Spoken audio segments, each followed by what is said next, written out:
우리는 지금까지 구약 성경에 등장하는 성경 인물 가운데 20명의 삶을 통해 귀중한 교훈을 얻었습니다.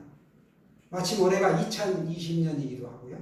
또 구약 인물 20명과 신약 인물 20명을 뽑았기에 이름하여 2020 설교 프로젝트다. 저 혼자 이렇게 작정을 하고 시작한 것입니다. 매주 설교가 성황리에 진행되고 있죠? 예. 인물 설교는 그리 흔한 설교가 아닙니다. 저와 여러분에게 귀한 은혜가 있기를 원합니다. 오늘은 신약 성경에 등장하는 최초의 선지자 세례 요한의 생애를 살펴보고자 합니다. 당시는 유대인들의 나라가 완전히 사라지고 헤롯 왕가와 로마 총독이 그들을 다스리고 있었습니다. 초대 대제사장이 누구입니까? 모세의 형 아론이죠. 아론의 직계 후손인 제사장 가문의 사가랴와 그의 아내 엘리사벳은 여전히 백성들의 영적 지도자였습니다. 그들은 하나님 보시기에 의인으로 하나님께서 한 가지 책무를 부여하시죠. 다윗의 자손으로 그 땅에 메시아가 오시면 백성들을 소개하고자 하는 역할을 주셨습니다. 이런 중차대한 임무를 수행할 수 있도록 능력의 아들을 이 사가랴 부부에게 주십니다. 그때까지 이 부부에게 자식을 주지 않았는데, 즉 자식을 생산하지 못했죠. 쓸쓸하게 노년을 맞이하고 있던 이 부부에게 하나님께서 은혜로 수태하는 기적을 베풀어 주셨습니다. 태어나기도 전에 그 아들에게는 출생에 대한 예언과 함께 이름을 내정해 주셨습니다. 요한입니다. 세례 요한은 주의 길을 예비한 광야의 선구자로 그 이름의 뜻은 하나님은 은혜로우시다입니다. 예수님의 친척이었습니다. 예수님의 어머니 마리아와 이 세례 요한의 어머니는 자매지간이었습니다. 그러니까 예수님의 이종 사촌이 세례 요한이죠. 예수님보다 6개월 먼저 태어났습니다. 세례 요한이 태어날 때는 BC 5년경이었다라고 우리가 추론해 볼 수 있습니다. 세례 요한은 장성한 후에는 유대 광야에 거주했고 메뚜기와 석청을 먹으며 낙타 털옷을 입었습니다. 특별히 요단강에서 세례를 베풀었다 하여 요한이라는 이름 앞에 세례를 넣어 세례 요한 또는 세례자 요한이라고 합니다.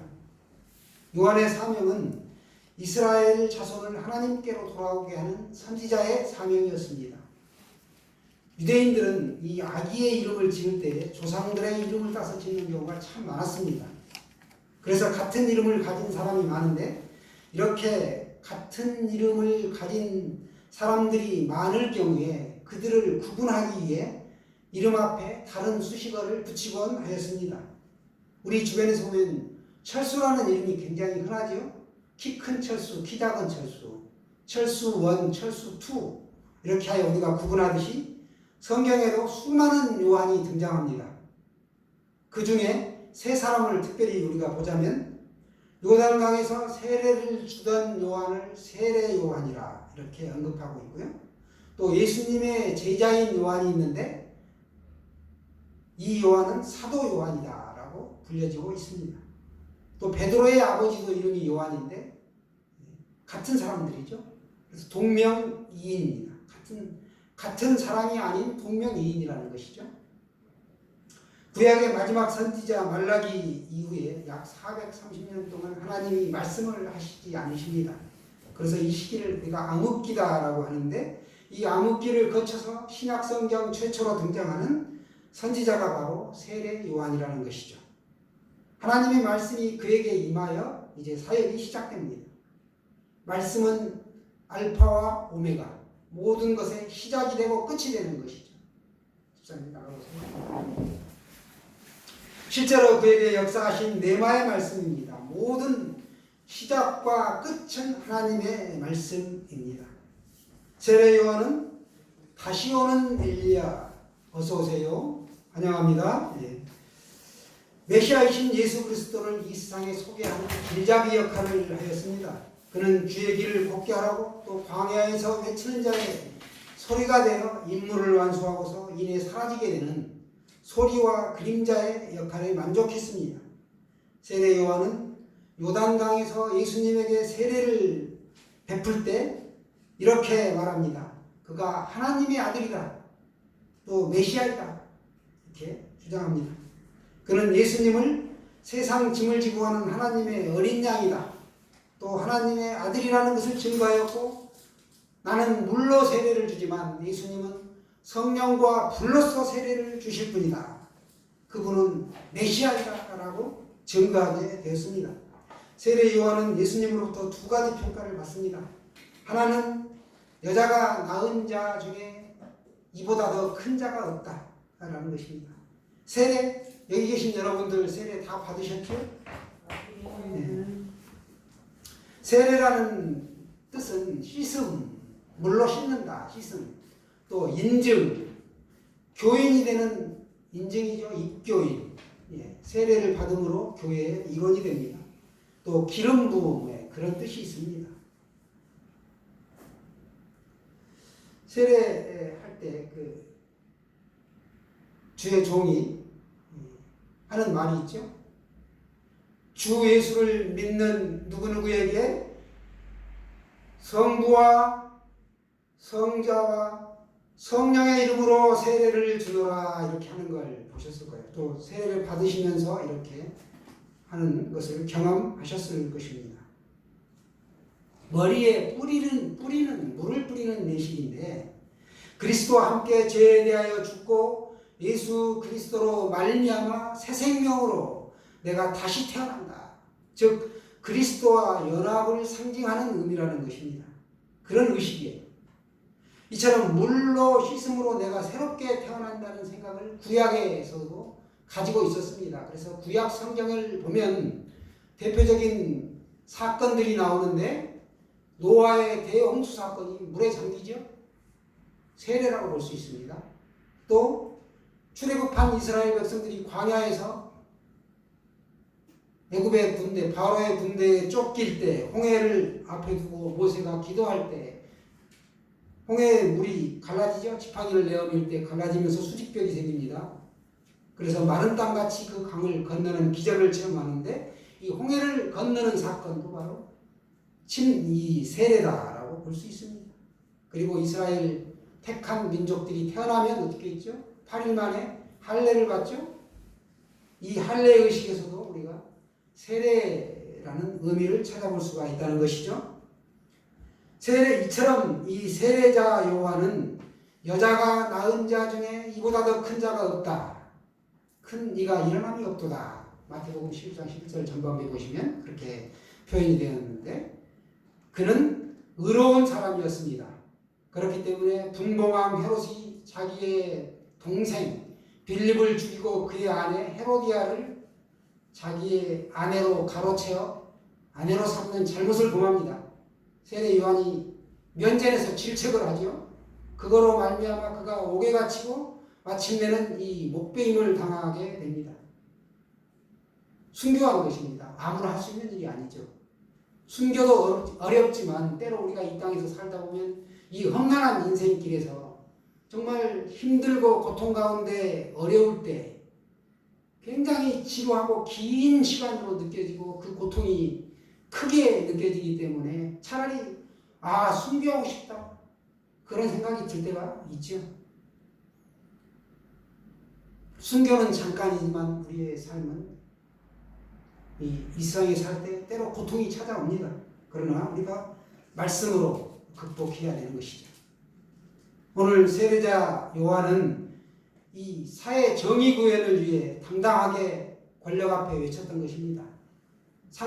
그러나 그 상대가 회개하고 돌아오면 그 의미가 크지만 그는 개과천선이 되지 않았습니다. 헤롯 왕은 계속해서 악행을 저지르죠. 그 효과는 너무나 미약했습니다. 세례자 요한은 또 하나의 평가를 받습니다. 그러나 천국에서는 극히 작은 자라도 그보다 크니라. 아멘입니까? 믿음으로 보면 천국에서는 우리들이 세례 요한보다 더 큰 자일 수 있다는 것이죠. 왜냐? 세례 요한은 예수님의 죽음과 부활, 승천 그리고 성령의 강림의 시대를 경험하지 못하고 죽었습니다.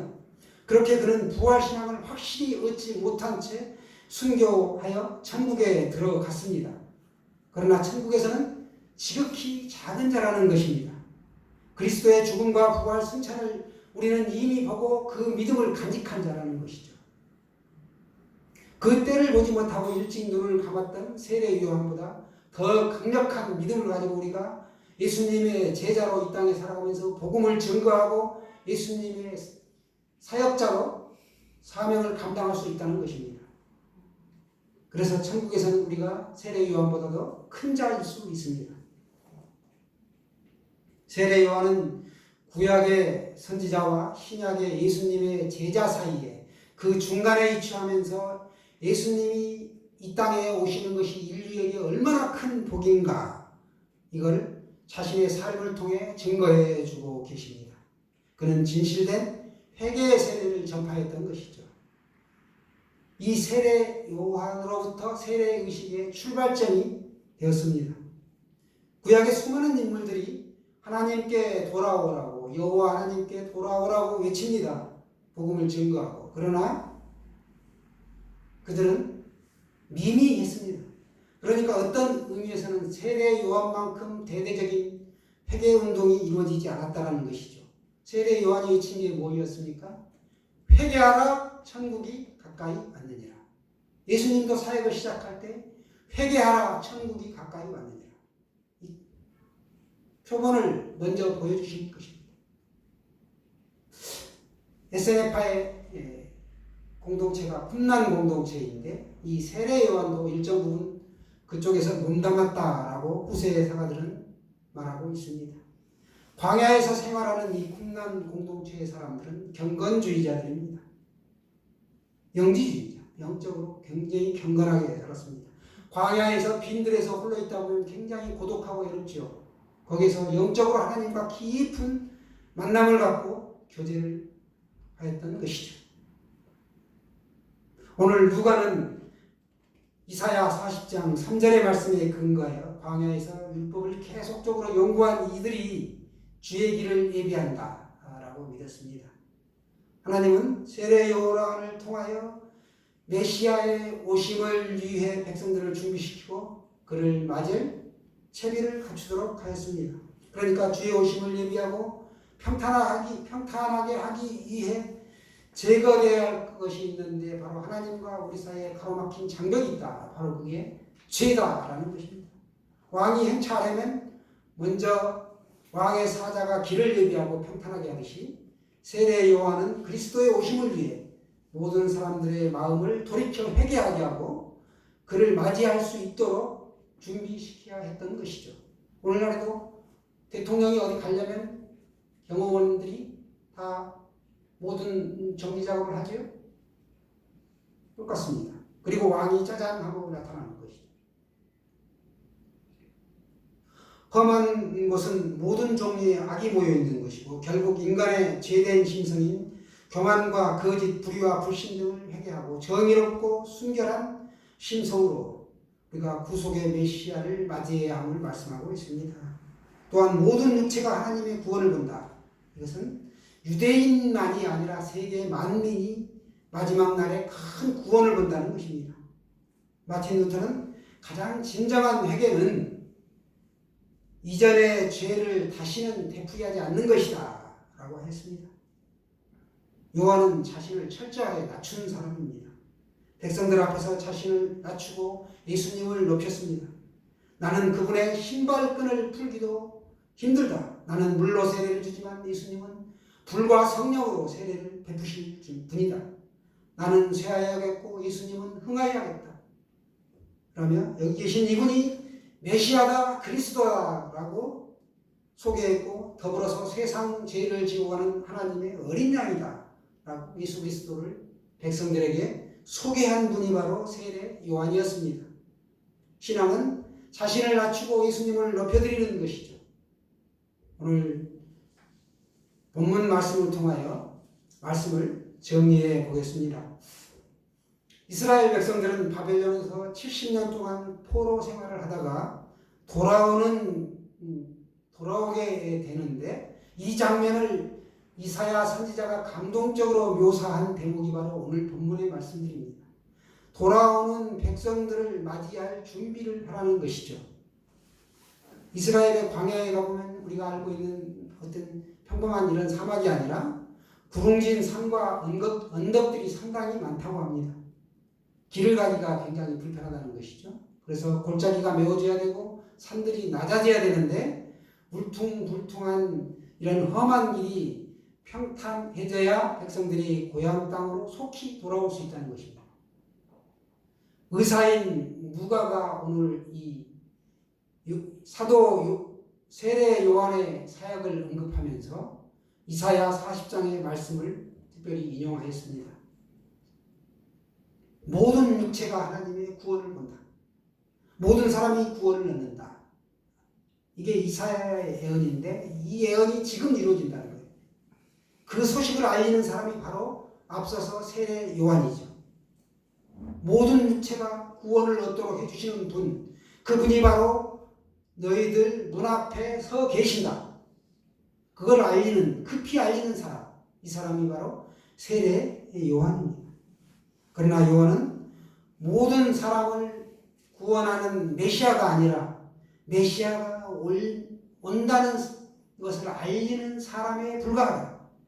그래서 요한이 혹 기다리는 메시아가 아닌가 하고 묻는 사람들에게 자신은 메시아가 아니다 라고 말합니다.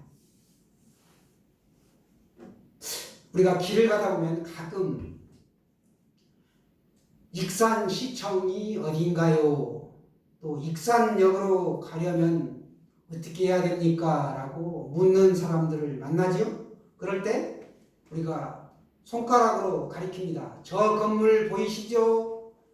그러면 이 손가락 끝을 보는 것이 아니라 손가락이 가리키는 그 목표물을 집중해야 되는 것처럼 요한이 말하는 것은 예수 그리스도를 가리키고 있습니다.